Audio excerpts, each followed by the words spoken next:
everybody, and welcome back to the Drive Pink Dialogue. It is episode number 100. Saur, can you believe it? We finally made it. I know we've done, 150 plus times going live with each other, but this is episode number 100 of the podcast. How are you feeling on this momentous evening, my man?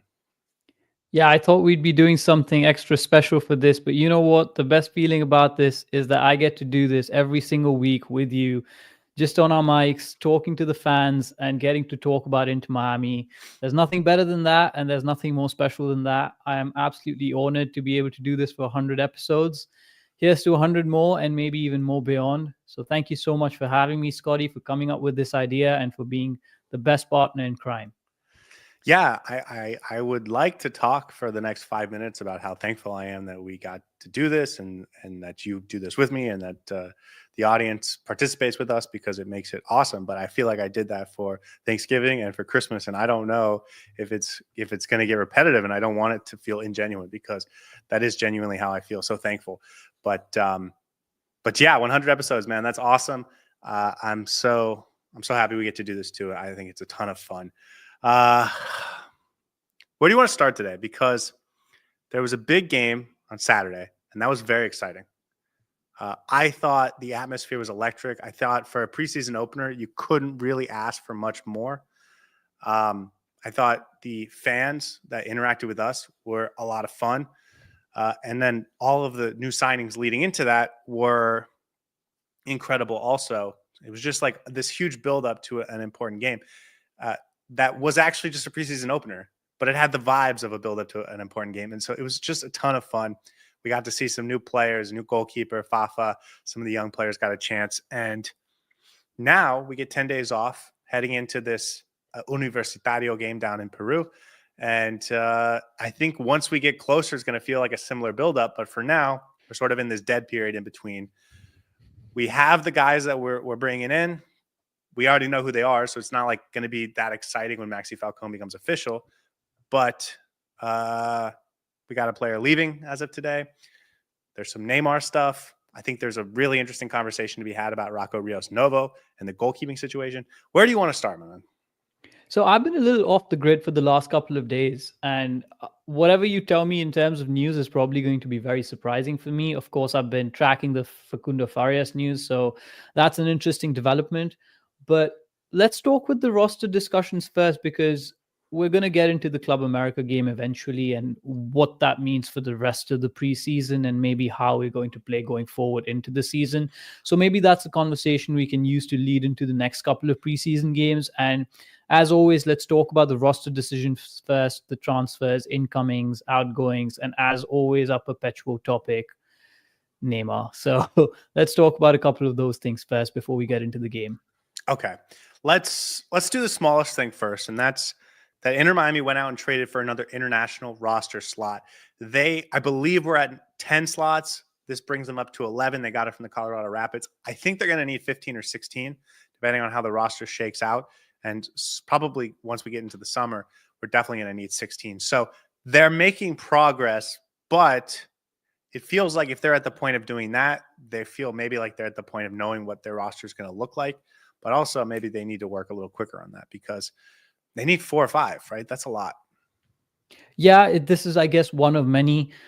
We realize that we'll need more international roster slots when we brought in a goalkeeper that's going to be taking up an international roster slot. I feel like they've obviously got a plan in mind, and this is just one of the leverage that they're using of getting that roster slot and getting those international spaces. Good to see that they're making action and they're just not just sitting on their hands. Maybe the fact that they haven't announced a couple of signings has to do with the fact that they don't have all the requisite international roster slots. But at this point in time, with the way the transfer window has gone, I'm fairly confident that they'll be able to figure it out and they'll be able to get everything sorted out just in time for bringing in all these new signings. So I'm not too worried about it, but it's high time that they make those moves. So good to see that they're actually doing that. Yeah, I agree. It's like if we went back 2 weeks or maybe 3 weeks now to January 1st and we thought, they need to bring in a lot of signings. They need to get started. It's not that it's too late to do it. It's just they got to get started, and they got started in a major way. They're doing the same thing with the international roster slots. It's good to see, and you got to feel good about it.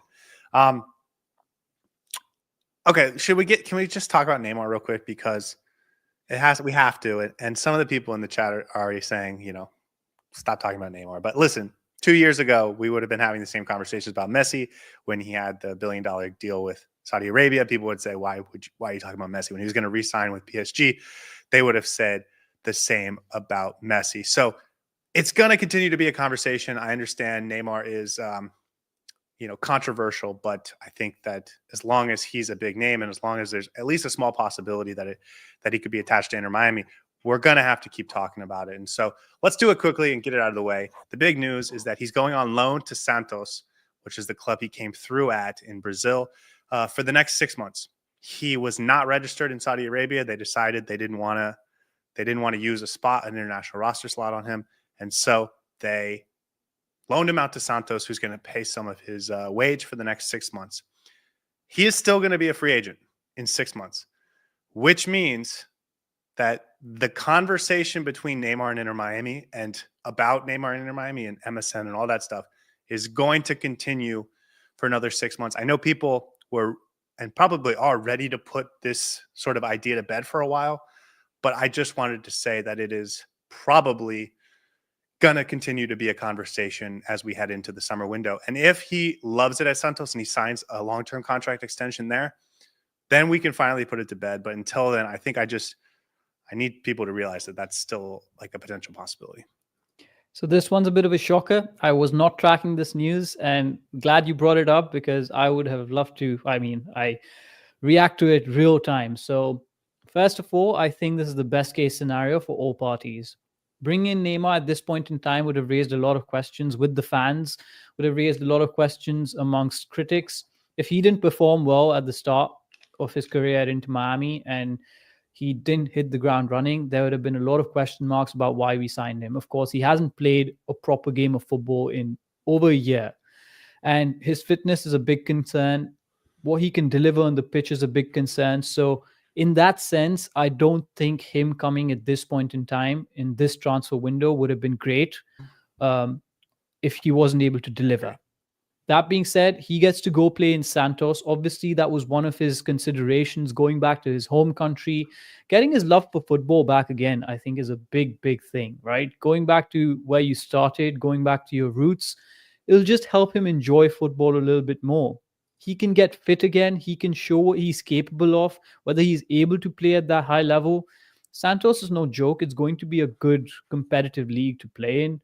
He can build his fitness up for the next 6 months. And if he plays well, once he becomes a free agent, and Inter Miami is still having the conversation of whether we should bring Neymar in, I think that's the best possible scenario. He is going to come in at a time when the season's going to be up and running.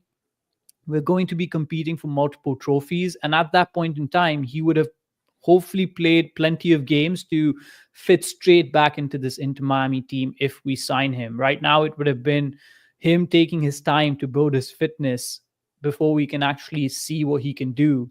If he comes in the summer, then he can hit the ground running and contribute to this team immediately. So for me, this is an absolutely wonderful news, because he gets his beloved club back in Santos, and it leaves the door open for him to join Inter Miami in the summer. I think this is the best for all parties. So let's see what he does at Santos over the next 6 months. And hopefully, if he does well, he can definitely come to Inter Miami and make a name for himself here. I'll be more than receptive to have him if he has a good 6 months loan at Santos. Yeah, here's the thing. He's played 20 games since the World Cup in 2022, which is a remarkably small number, right? That's even worse than I thought. Now, he is coming off an ACL, which is a long-term major injury. And so to get fully back from the ACL, I can understand why you would have some complications in that. But this is like perfect, because it gives them the opportunity to see if he can actually play 15, 20 games over the next 6 months and get back to what he could be. So I agree. It's perfect. And I just want to say that the Neymar stuff to Inter Miami is not going to stop. And I just hope fans realize that, because this is not a 2.5-year deal. It's a 6-month loan deal. And then he's going to be a free agent again. So I just want fans to be prepared that that's going to continue to happen. Yep. Okay, I got some breaking news. Thanks to Alex Winley. For those that don't know, she's a reporter for Inter Miami. Tadeo Allende and Oscar Ustari, as of 7 minutes ago, have gotten their visas and they are ready to become official. They're going to talk to the media on Thursday, but those guys should be good to go moving forward. Two players that, getting that work visa can always be a little bit of a time-consuming process, and so those two are good to go, and they'll be with us for our next game.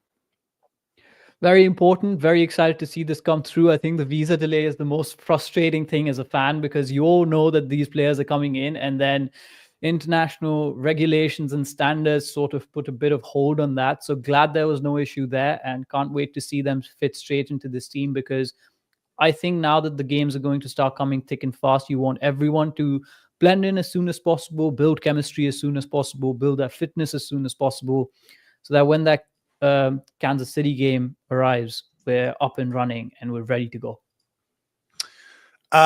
Okay.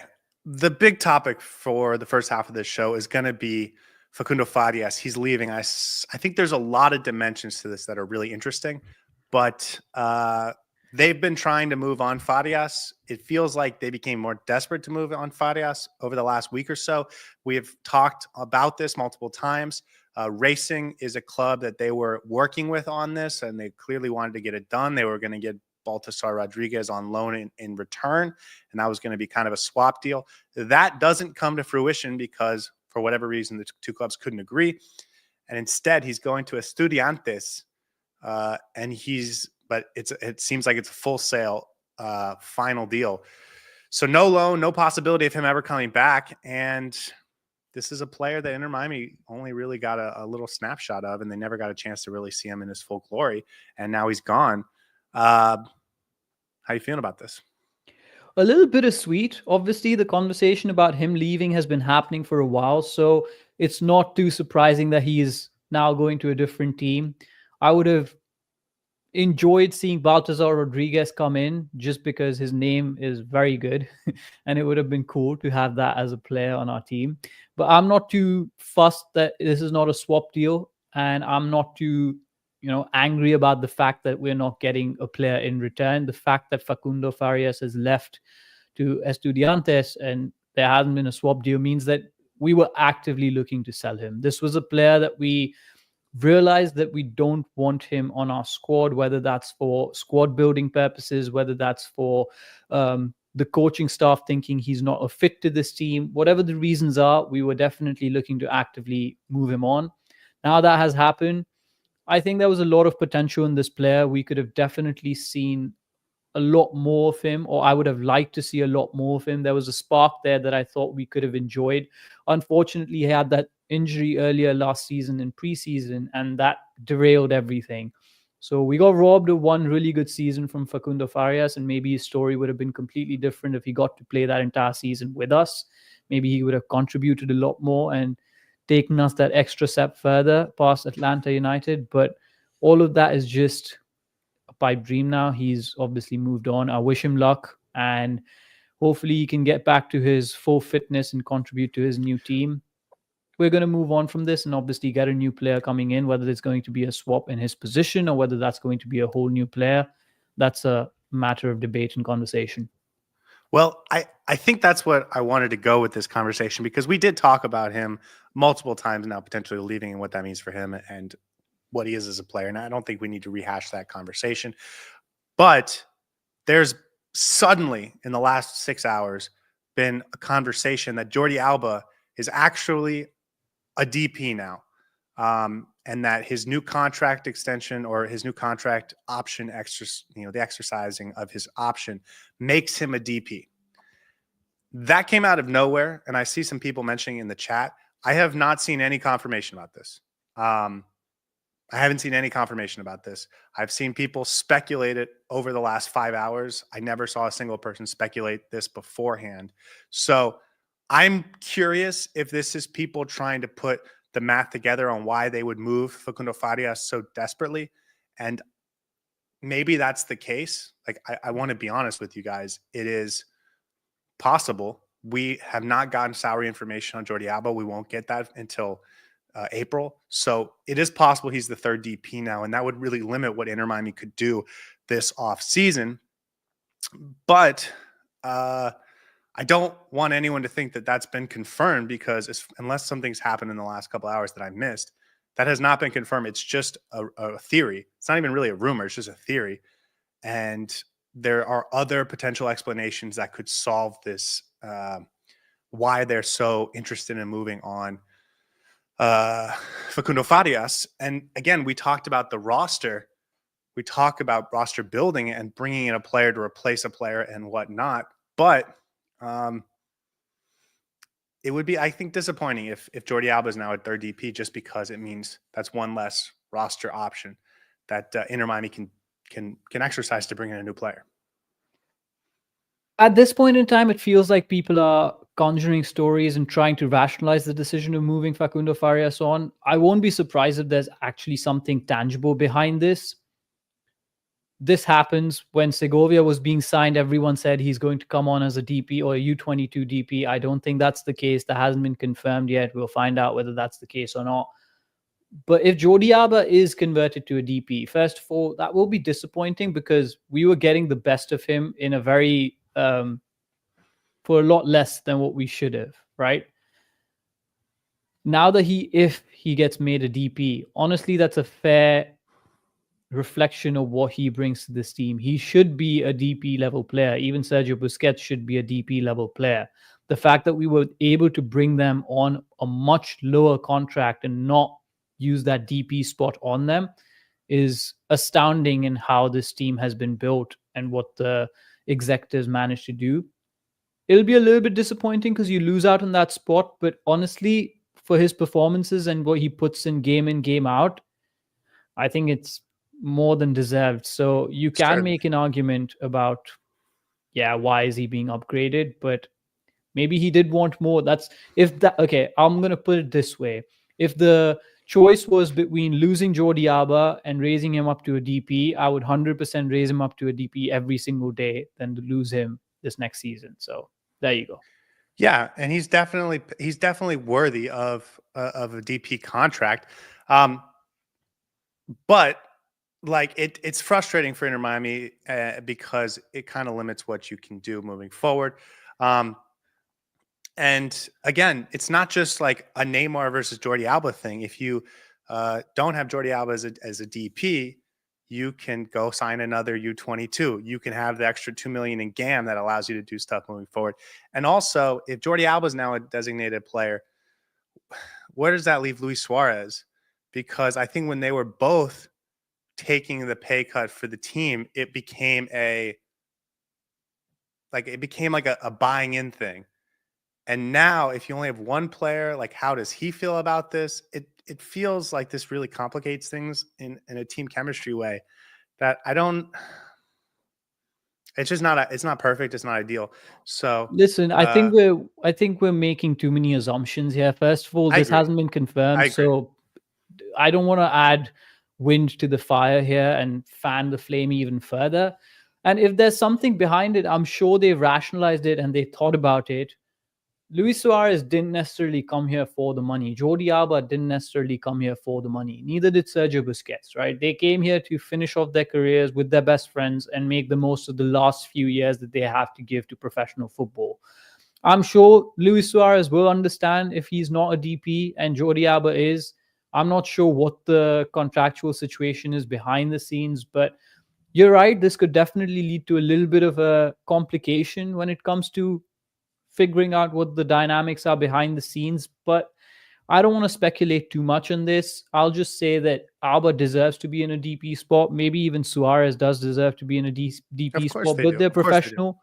They're professional, they're mature players, and I'm sure they'll understand whatever the reasons are, why or why not they are in that DP spot. Because MLS, you can only do as much, right? So I hope they're able to understand that. No, of course, they are absolutely worth the price of whatever they're going to be paid at Inter Miami. No doubt about that. I just think it's difficult for us now to have any conversations about how to build this roster without understanding whether he's a DP or not. And again, I want to make this absolutely clear. It has not been reported anywhere. It has been speculated by people as of 6 hours ago. This just started being speculated. There's been no confirmation as far as I can tell. So this whole conversation could be mute, but I thought it was relevant to bring up because this is potentially why Facundo Farías had to be moved, because they have Talasco Segovia, they have Toto Aviles, and they have Federico Redondo all on those U22 spots. And if you have 3 DPs, that's it. You're kind of done. And you're really working with very limited resources at that point. And so I think it's very interesting. And I think it changes dramatically what Inter Miami can do for registering the players they have and what else they can do moving forward for really the entire season. And that's all I have to say, I guess. Yeah, once it gets confirmed, I think it'll be easier for us to figure out and move on from whether we're able to use that DP spot or not.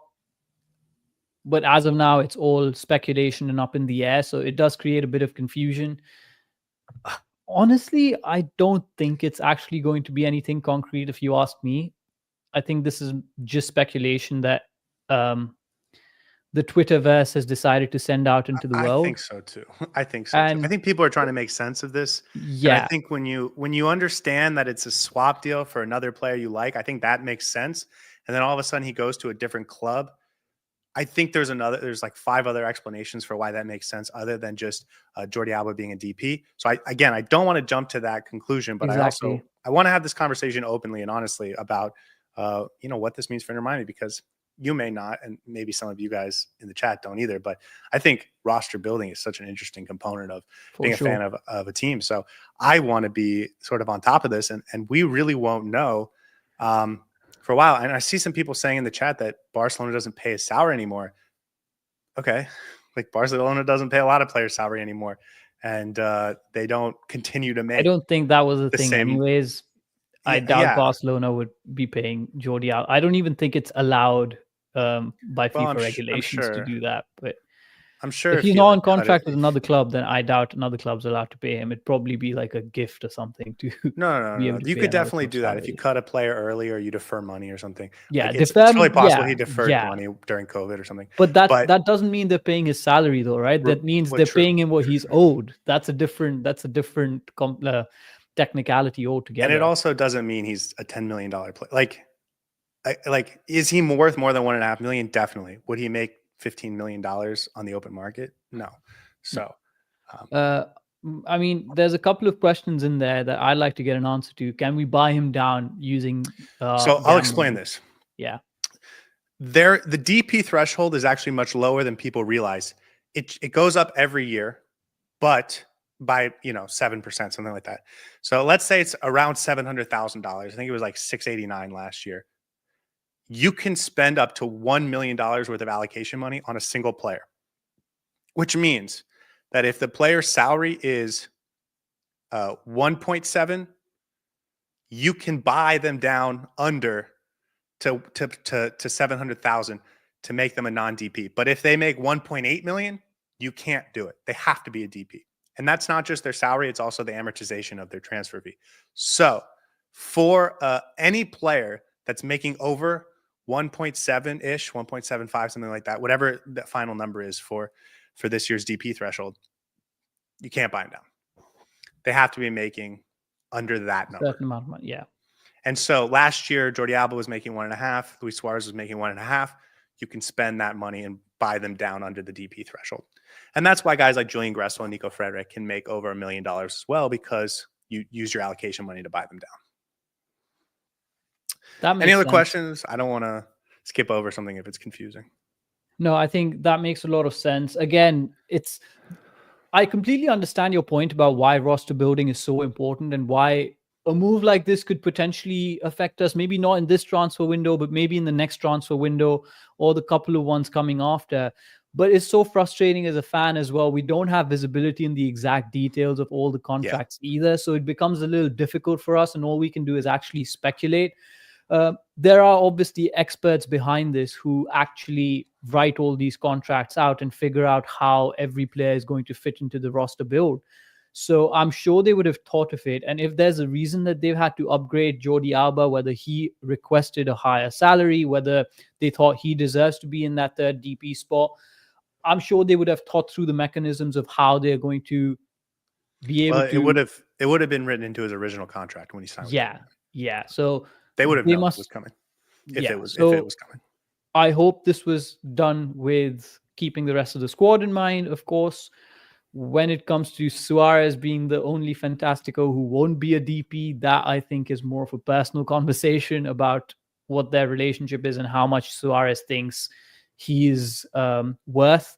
I wouldn't think he would have signed that extra year contract if he, didn't know that that Jordi Alba was going to be upgraded to a DP if that was the case. So I'm sure this was a conversation they already had with him. And listen, at the end of the day, it's still a speculation, and we're going to find out eventually if this is actually the case. My only concern with this is not whether Jordi Alba is a DP or not. It's how are we going to use that extra spot, or are we not going to be able to use that extra spot anymore? Right. So yeah. That is, I think, the biggest consideration out of this. Right. And so now we can't speculate on another nice signing, another fun Exactly. signing. And it becomes very difficult because you don't get the extra allocation money that you would get from only having 2 DPs. And maybe they're able to get a player who may be of a similar quality, who's not a DP anymore, or who doesn't come in on a DP contract. You never know. Maybe. Well, but I guess maybe that's they're able to also negotiate better. goes to my point is like if everyone is taking less money, it becomes easier for any other player to buy into taking a little bit less money, right? And so, but once that stops being the case, then it becomes harder to convince other people, which is fine. Like these guys all deserve whatever they can get, and I hope they, all have very fruitful bank accounts because the type of players we're talking about certainly deserve that. But it's it's just it's less than ideal. And again, I want to go get another U22 DP, an exciting new signing, and this means that because we don't have any clarification, we can't even really speculate on it. And that's also a little sad. I also think it makes it very difficult to go buy a striker of any real quality to be a backup striker. So I don't know where that leaves us, honestly. Talk to me about the DP situation at this point in time, assuming that Jordi Alba has been upgraded to a DP spot. So Luis Suarez is Lionel Messi is a DP. Luis Suarez is not a DP. Sergio Busquets is a DP. Jordi Alba is now a DP. That means we are only allowed 3 U22 players on the squad. We have Toto Avilés, Federico Redondo. Who's the third? Velasco Segovia. Who we don't know whether he's actually a U22 DP yet or not. So the thing about DP, the thing about Velasco is that he is at a price point. Probably, I mean, we haven't seen a salary, but probably he's at a price point where you could make him a U22 DP, or you could convert him to non-DP status, and that would give you the flexibility later on in the summer to go from the 4-2 model to the 3-3 model, which is something that if we were speculating about Neymar or Di Maria or any big player, Kevin De Bruyne, whoever, like you would think that that's something that they would be fond of, and I think it made a lot of sense while we were sort of along those lines. But if you have Jordi Alba, then it takes a lot of that flexibility. It makes that flexibility moot, really. Moot. Yeah, fair enough. I completely agree with your assessment here. We'll see, man. We'll see. Interesting development here. Again, not really sure if that's the case. Maybe it's just a rumor. We'll find out. But it is what it is. We'll have to live with this development if it comes through. Yeah, and speaking of the breaking news about these guys getting their permits, we are going to sign Maxi Falcone officially over the next couple of days. We're going to get Segovia's permit. We're going to get Lujan's permit. We're going to get Maxi Falcone's permit. Like, we're going to have a full team in a week and a half when we go face, or I guess just about a week now, 8 days until we go face Universitario, which is really exciting. And I hope that allows us to transition into more ball talk, because as fun as roster building is, ball talk's also fun. And we had this big game on Saturday, and I thought it was super interesting. Normally, we would have a whole hour and a half podcast talking about the game. We decided to forego that for the preseason games, and yet I find myself on Sunday thinking I wouldn't mind talking about that game a little bit. How are you feeling about the game? Like just vibes and energy. It wasn't a preseason game. The quality of that game was extremely high. It was played at a good tempo. It was played with very good quality. Club America looked very sharp. We expected that. They came out hot. They played very crisp football. Some of the plays that they were making in the final third were very, very good. And yet, at no point I thought Inter Miami was being blown out of the water or not competing with them. Yes, there were certain sections during the game where I thought Inter Miami was on the back foot. We were struggling a little bit. They were getting the better of us in certain positions in certain moments of the game. But that's what you would expect of a high quality opponent. On the contrary, I was really, really happy with the way we were able to go toe to toe with one of the best teams in the continent, with a team that has started off the season well, won the first half of the Mexico season, and we played really well to make this game competitive enough that at the end of the game, when the penalties happened and we won, we could actually say, you know what, we deserve that. For me, that was the most encouraging sign. I know this is just one game. It was the first game of the preseason. Maybe the players have come in with a nice bit of attitude and motivation, wanting to make amends for how the last season ended. We've obviously heard them in the interviews say that they weren't happy with the way things ended last season prematurely and for good reason. So maybe they were just, ready to go in that first game, and the levels dipped slightly in the next couple of games. But what I saw in that first game, both in terms of the attitude of the players, how we showed up against a really good opposition, but also the structure and the way we set up in that game, I really enjoyed it. Very enjoyable as a preseason game. Sometimes preseason games can be a super bore. But I thought we showed up and we played well, really, really well. Yeah, Well enough to deserve a conversation. I was just remembering the Cotton Bowl last year against FC Dallas, and I think it was 0-0. And like it the was most so interesting boring. thing Yeah. was that Noah Allen played center back, and it was just like, I don't know. I don't think I want to spend any time thinking about that game. This game, much different.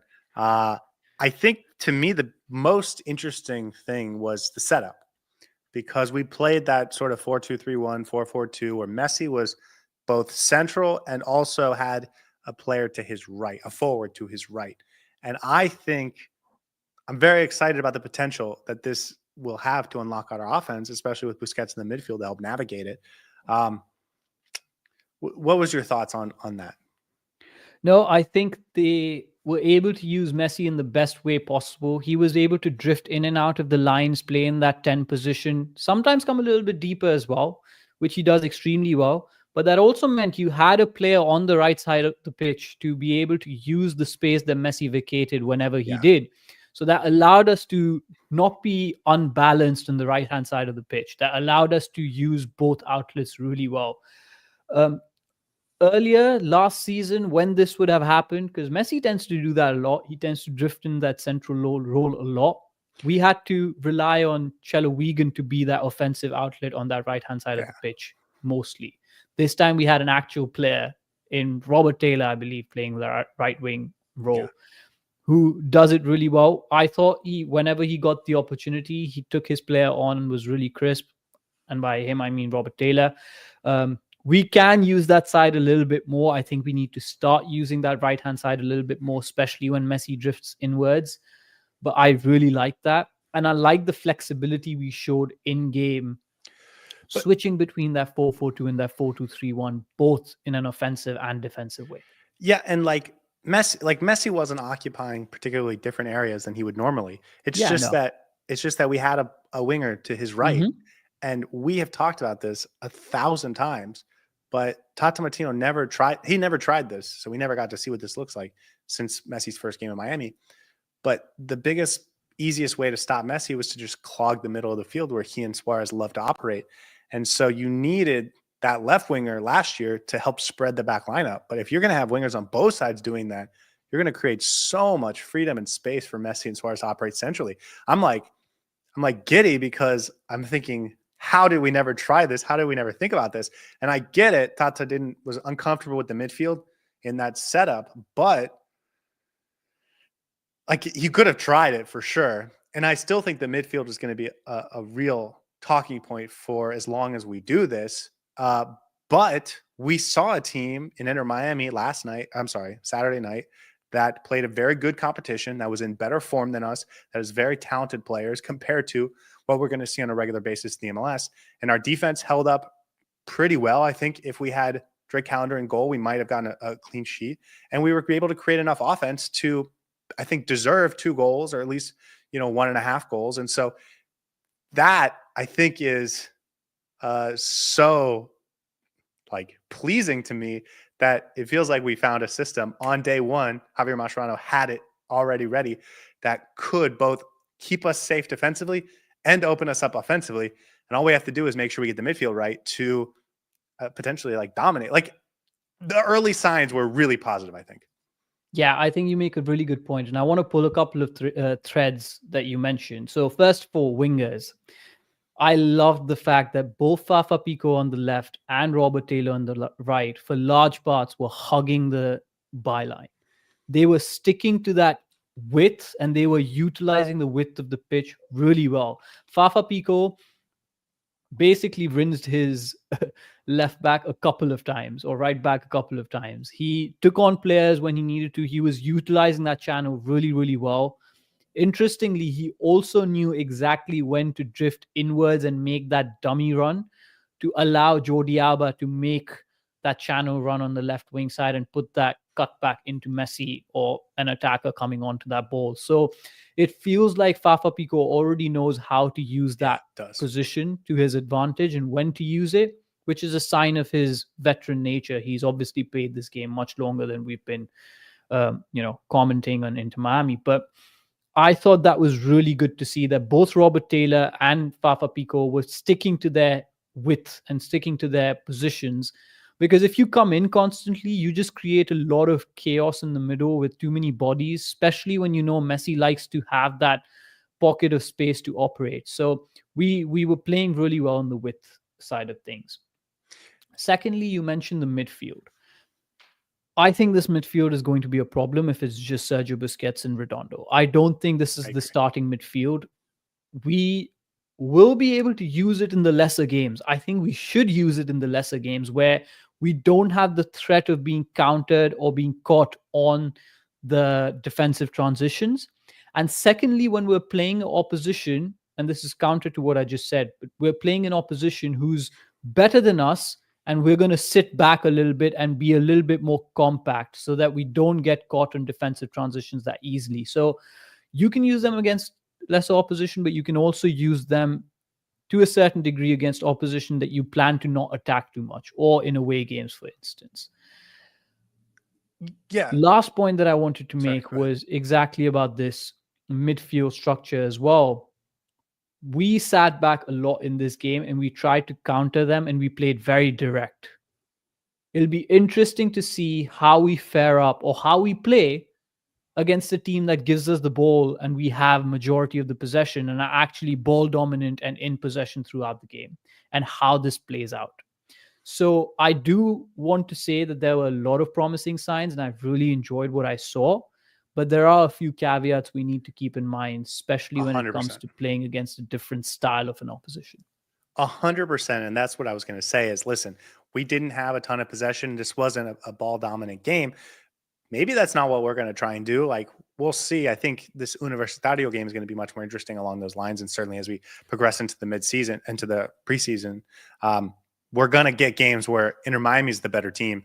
Inter Miami is in better form. And Inter Miami is like the aggressors in this game. Certainly this was a unique experience compared to what 80% of our games this season are going to look like. And so I don't want to, crown this as key to Inter Miami's season, but it's nice to know we have this in the bag. And I think defensively it's set up really well, where we weren't trying to play offside. We were playing offside traps, but we weren't playing too high. They were really clever about how they were trying to trap the Club América offsides, and they had it and did it consistently. The back four played together really well. And that is really nice to see from a couple young players in that back line in Toto and Noah Allen, who were able to do that successfully. And they played compact. They kind of opened and allowed the space down the wings to be free in order to make sure they stay compact, which I think is going to benefit the team because there are not the electric wingers in the MLS or even in Liga MX that can really take advantage of that wide space down in the corners. So I loved what Inter Miami did defensively. I want to see what it looks like when we're ball dominant, right? When we have 65, 70% possession, what does it look like? That is very interesting. And I'm glad you brought it up. I think the front line, I like that we're going to spread guys out and give space to Messi and Suarez because they're the two best players. In every game we're going to play this year, they're the two best players, other than maybe in the Club World Cup. And even then, like, I'm not convinced. Like, even when we go up against Palmeiras and Porto, like, Messi's going to be the best player. Suarez might be number two. Remember, it was just a year and a half ago where Suarez won the MVP as the best player in the Brazilian league. So even against Palmeiras, like, he's still probably the best player behind Messi. So give them as much space as possible. Let them operate. I love that, and do it systematically. I love that. It's really just going to come down to this midfield, and the question is, how do we set it up right? He went with Federico Redondo and Sergio Busquets. I think Busquets is key, but all of a sudden you're going from three midfielders to two, really, and that is a lot to ask, and you're asking a lot of those two players. And if one of them, Sergio Busquets, who we know is limited physically, you really have to get that second guy right. And it feels like there's plenty of options, but how long does it take us to get to the right guy? How long does it take for that right guy to step up and take it? Is that right player really on the roster, or is Telasco Segovia the right guy? Do they have to go bring in a guy in the summer, right? Like, it's just so interesting. But David Ruiz, Kremaski, Yannick Bright, Federico Redondo, Telasco Segovia, all guys that I think can partner Sergio Busquets.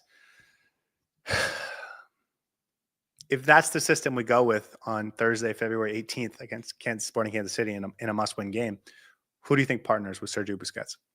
Who do I think, or who do I want to partner with Sergio Busquets? Both. Okay. Depending on how the preseason goes, I think it's going to be Busquets and Redondo in a 4-4-2 if we go with the two-man midfield.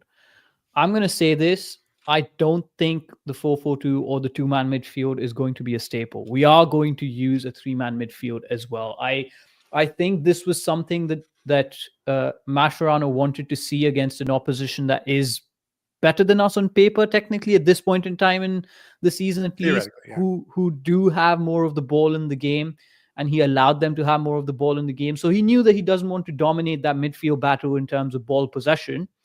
So he was allowed to go with that two-man midfield.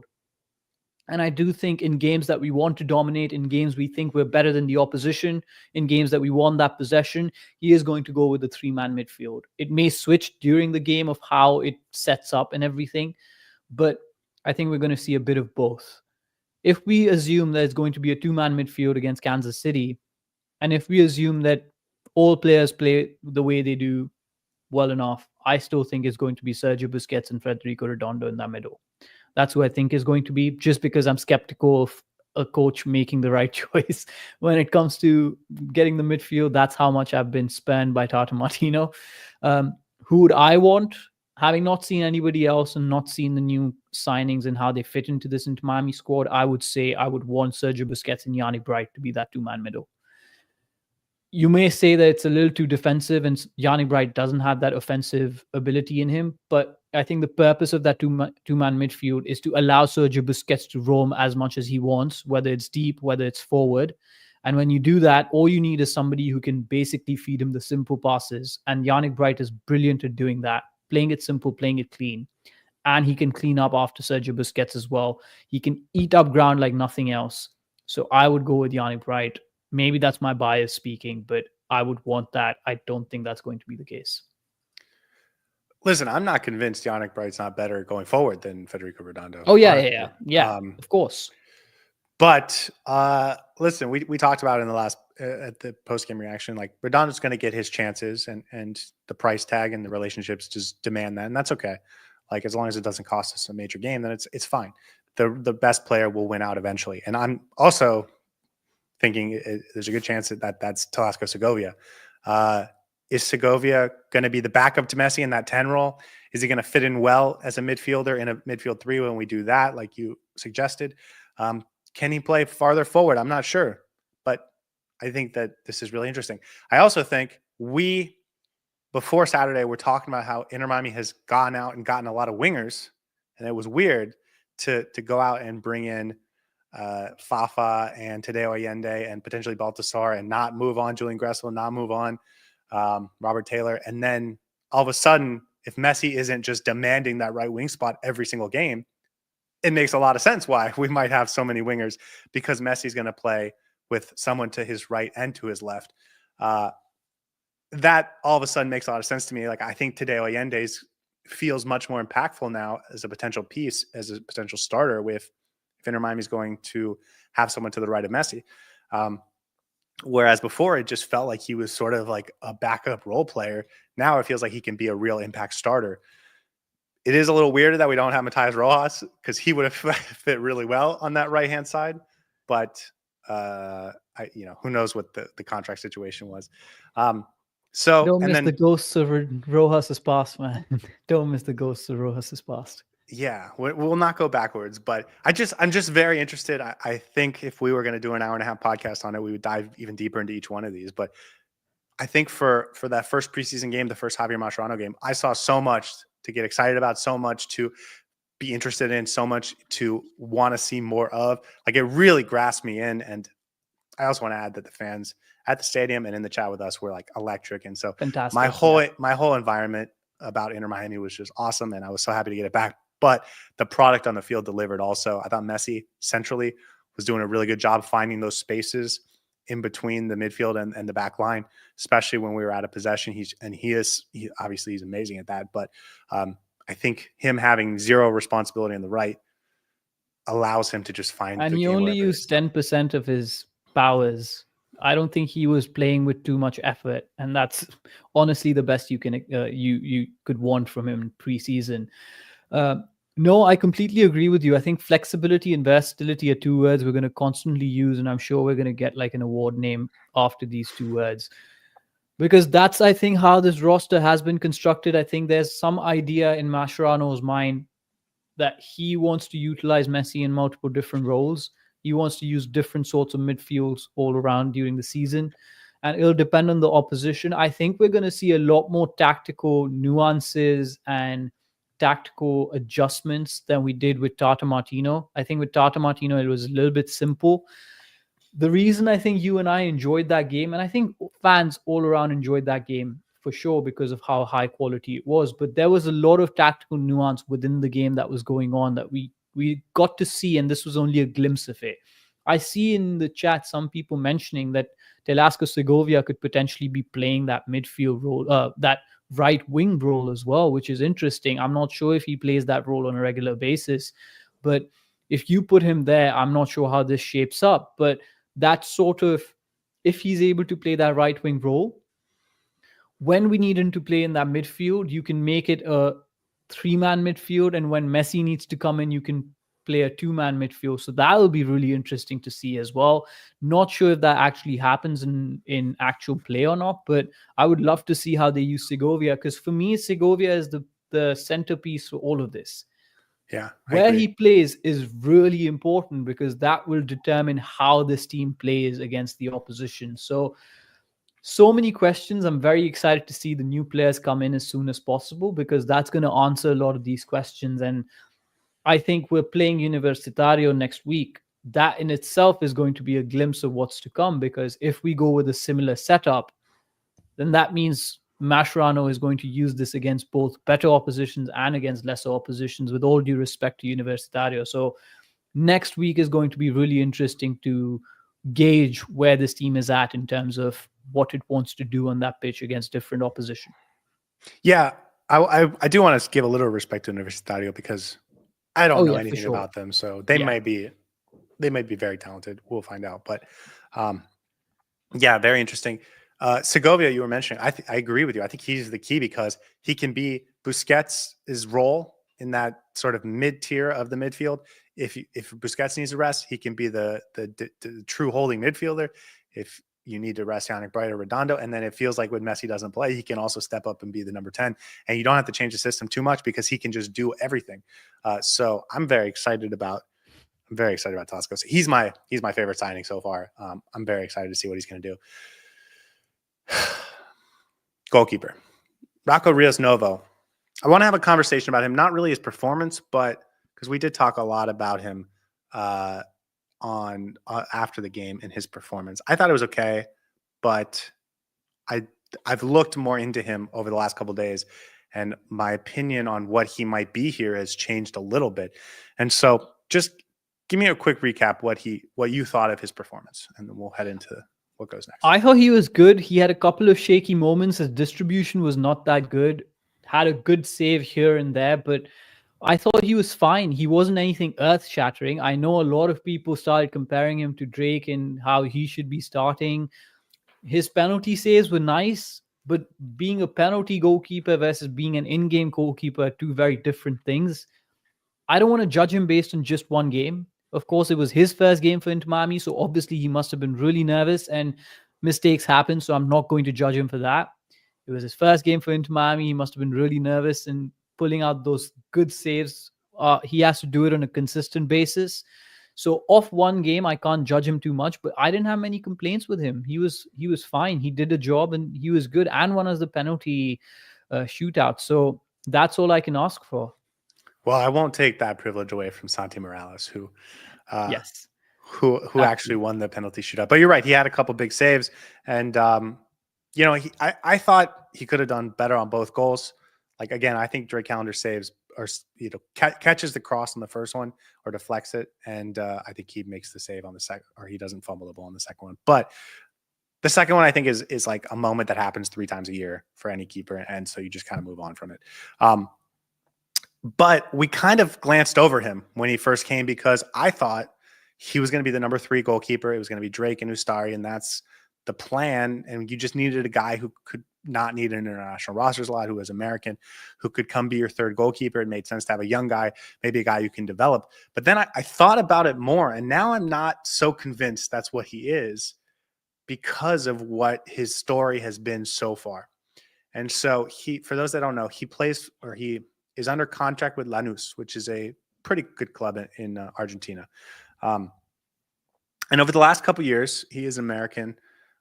He was born in the U.S., so he has the ability to come to the U.S. and not require any international, roster slots or anything. He played for Atlanta United's B team, got a number of starts there back in 2021, 2022. But the last 2 seasons, he's played for the Phoenix Rising, which is a USL club in the lower divisions. He played 65 games. Now, if I know anything about goalkeeping development for teams that can't risk playing a 19-year-old goalkeeper, which is most teams, you put them on loan to lower divisions to get game time and develop as a player. And so I don't understand what he's doing at Inter Miami.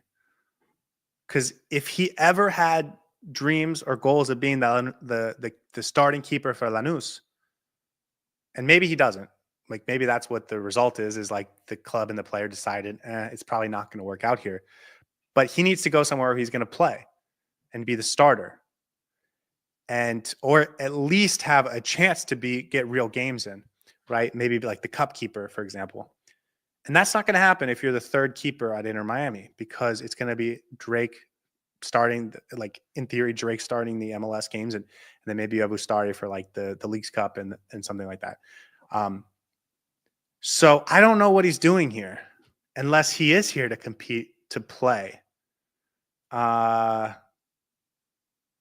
I don't know. I thought it was worth a conversation because I think everyone assumed he was the third string guy. And now he's here and he should be going somewhere he can play, and he's here. And he does have a relationship with Javier Mascherano. And maybe his dream is to play with Messi. And maybe he realizes his career with Lanús is not going to go where he thinks it's going to go. So he needs to spend the next year somewhere, and he wants to do it somewhere cool like Miami and with a famous player like Inter Miami has. But like there's reasons that this could make sense.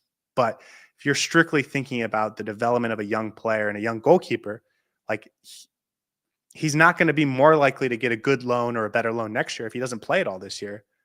And it does feel like 2 years in the USL, where do you step up from there? Maybe getting an MLS goalkeeping job is the right step up. And he's also only on loan for 1 year. So it's not like Inter Miami's bringing him in to develop him for 2 years to take over in 2 years. So I'm very confused about this move. And I think there might be more to it than we originally thought. Thoughts?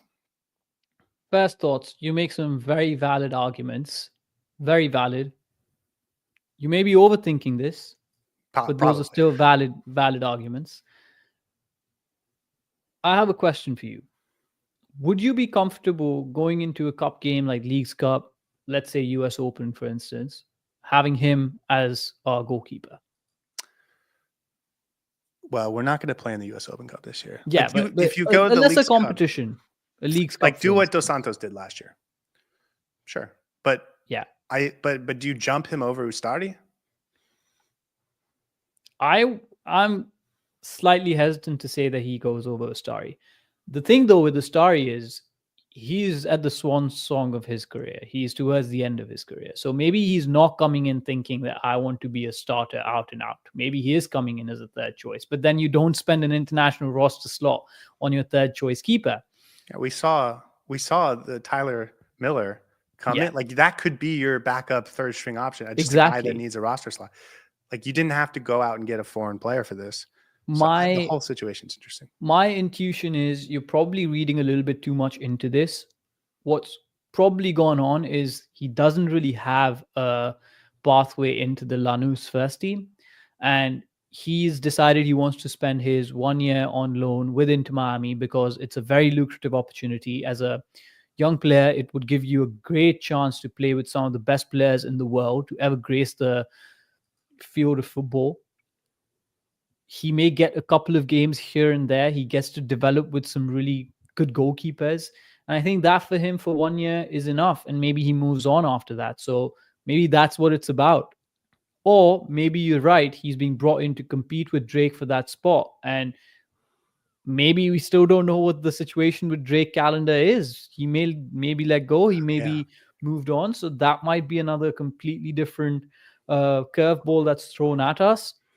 I'm hesitant to say that this is more than what it looks like. I do think he's been brought in as a third choice goalkeeper, but I will say that keep an eye out for Drake calendar because that might be another situation there. You never know.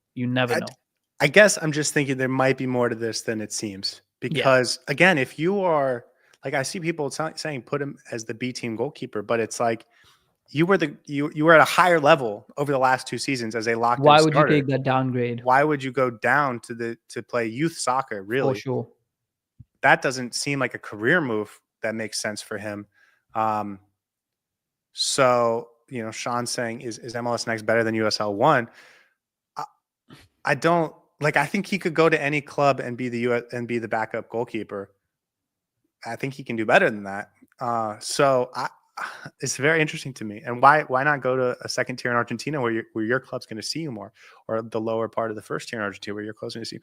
Like, it's just very weird to me. And so I just want to keep an eye out for this. And I want to put this on the record that maybe there's more happening with this goalkeeping situation than we think. Is there a world where Ustari is actually the third choice keeper and this guy is actually coming in to get, like he's being promised, you're going to get the Leagues Cup? Drake calendar goes on international duty. Sometimes you're going to get those games. When we rotate heavily, we'll get you 3 starts in the MLS. Like, he might actually be on track to get 10 games this year in a way that I certainly wasn't thinking a week ago. And I think that's out there. So I wanted to put this on the record, have this conversation because it's a little weird to me. Yeah, but it would be the stupidest decision to bring in Ustari as your third choice and use your international roster slot and then having to buy an international roster slot. Makes no sense to me. If that was the plan, then that's an absolute garbage plan. But we'll find out soon enough. I think you're thinking more into this than there might be. I think this has more to do with Drake calendar than this may have to do with Ríos Novo. So keep an eye out. The transfer window is still not long. It's only just started, honestly. We have to April for both incomings and outgoings. So we'll see what really happens and what the situation there is. But as of now, he had 1 game for Inter Miami. I think people, I don't want to say overreacted a little bit, but did hype him up a lot in his performance. I didn't see him being as brilliant as some people are saying online. He was good. He was fine. But the sample size is too small to judge him, especially in comparison to Ustari and Drake calendar. And at this point in time, I would take Drake Calendar every single day over Rios Novo, despite his 2 penalty saves. Well, and again, the second goal was definitely his fault, and I think he could have done better on the first goal. Yeah, So exactly. I think even he had saying an was okay good performance. is probably a little bit of a stretch. But okay, there's 4 preseason games left. We play Universitario on Wednesday of a week from tomorrow. Drake Calendar should be back. He had a little bit of an injury at a national team camp, so we're not sure what the deal is there. Maybe he's going to be out for an extended period of time, or at least out for that game. And then Ustari is now officially ready to go. He got his work permit. So 4 games in the preseason left. Do you go to Drake to Ustari and that's it? Or do we see this kid again? Like, what are we doing here with the goalkeeping situation for the next 4 games? I think we're going to get Ustari in goal next game. But if you're switching out some of the players, you may think about switching out the goalkeeper at times as well. I think it's going to be Ustari and Drake as long as Drake Calendar has a future at this club. So Ustari for a couple of games, and then maybe throw in Rios Novo for 1 game Ustari, and then 2 games for Drake Calendar. I think that should be the case. Or 1.5 games for Ustari, half a game for Rios Novo, and then 1.5 games for Drake Calendar. That could be on the cards as well. They all need game time, that's for sure. So we'll see what happens. Yeah, that February 14th game against Orlando City, it's 4 days before the regular season, before our first CONCACAF Champions Cup game. Feels like it's going to be a very, backup rotation heavy game. That would make sense to have a backup goalkeeper. Maybe you get Rios Novo a half a game there. What do you think? Lots of questions. This has been a very, very contemplative podcast. We've had questions about Facundo Farías and what that means for the roster. We've had questions about Jordi Alba and what that means for the roster. And now we've had questions about Drake Calendar and what that means for the roster. Overall, I'm very excited with how things are shaping up. Questions means that we're going to get answers to them sooner rather than later. So maybe there's just a lot of speculation and rumor going around. Maybe there's just we're overthinking certain things, or maybe there's actual truth to some of these things. That's why we love doing these things. We like to put our thoughts into words. And as always, it's a pleasure having everyone in chat asking all these questions. We'll see how this roster shapes up by April, but I have no doubts in my mind that it's going to be a very solid roster one way or another. Sometimes there's just something itching you in the back of the brain that you just have to talk out. Exactly. And that's what it's been for me in this goal and Rios Novo. Saur, 100 episodes. Thank you for being a part of it. Congratulations to both of us for getting there. Thank you guys for being in the chat and making this so much fun and being there along the way. And certainly you guys are definitely the best part of this. I'm sort of amazed that we've gotten to this point. We just hit 500 subscribers on YouTube, which is cool. And 225 people with us on the pregame show and the postgame show and stuff, and you guys in the chat. It's incredible. It's like, it blows my mind. And I'm just kind of like without words because it's just awesome. Before Scotty sheds a tear or two, I'll say for our 101st episode, we should wear tuxedos and do the podcast in a tuxedo. Just saying. Maybe when we win a trophy, our next trophy win, we wear a tuxedo, because that makes. I think that's. I'll shake your hand on that. That makes complete sense. Hopefully, it's a bigger trophy than just the supporter shield. Definitely. All right, guys. Thank you so much for being a part of this, and as always, we will see you guys next time. Have a wonderful, wonderful night. Hey everybody, thanks for tuning in. Do us a favor and hit that like and subscribe button. Since our first viewer, sharing this with you all has been the very best part. So from the beginning until the end, thank you for being a part of this and have a wonderful day.